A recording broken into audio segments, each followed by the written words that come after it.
Good afternoon reloaders, shooters, backcountry marksmen. Roger Cole here with some backcountry marksman reloading tips. I like to prepare my brass. I'll save it up after I've shot it. That's a spent case, see there, and the coffee can, and then maybe I'm sitting there watching television with the wife or something, whoops, and I'll clean up my brass. And I like to clean real good with a brush. That's like a 7mm 284 or 270 brush. Clean that real good around that throat. Knock any loose stuff out of there. Then I like to take a paper towel and just rub that case nice and clean. And I don't like to tumble them and clean them. I don't have one anyway, but I like to see this. Off of boat action, they stay so nice. They get kind of dirty with an auto, gas-fed auto. But then just that little layer that builds up on there, just a nice, slick, hard casing builds around there. It's really nice. And then I like to use a good lube, and my favorite lube right now is this unique case lube, which apparently had been bought by Hornady. And I have used the Lee lube, and when I started reloading my 5.56 223s, I used this Lee lube with no problem. But when I went to the 270, which I loaded to great success, and these 7mm .8 would be like reloading a 308. This just didn't work. I started getting stuck cases. So shopped around, found a couple of lubes, tried them. This is my favorite. You rub here, let your body warm it up a little, your body heat. Just rub it on there real nice with your fingers. And just a thin layer. And I like to get around that neck. Now in the old days with my RCBS lube, you had to be real careful getting it around here where this drops off from your case size and next down here. It'd bubble it, but bump the brush, it don't do that now. Bubble that, little bubbles would make little dents in the brass. It don't do that now.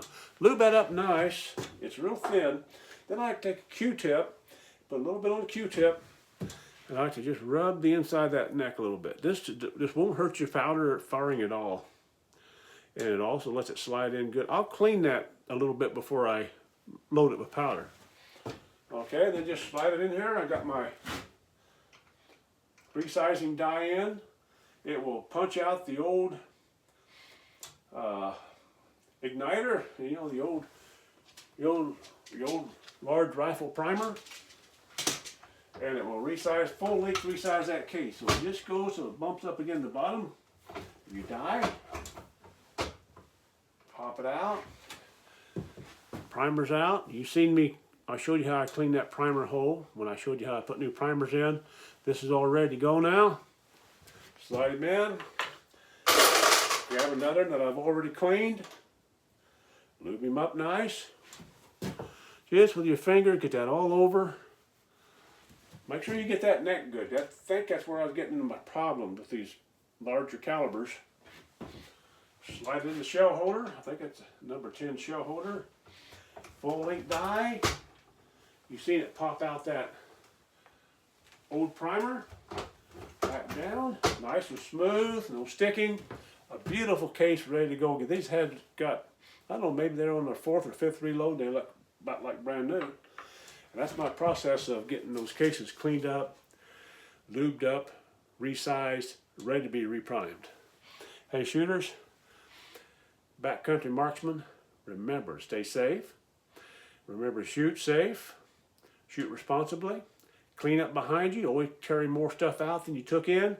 And backcountry marksmen, remember, it's putting that pack on. It's not going to the gun range shooting off a bench. Putting that pack on, getting way back in the backcountry, setting up your targets and shooting all kinds of conditions on all kinds of terrain like real world riflemanship. And that's where you're going to get it. And that's why I got this backcountry marksmanship program going on. Hey, blessings on you all. Have a great week.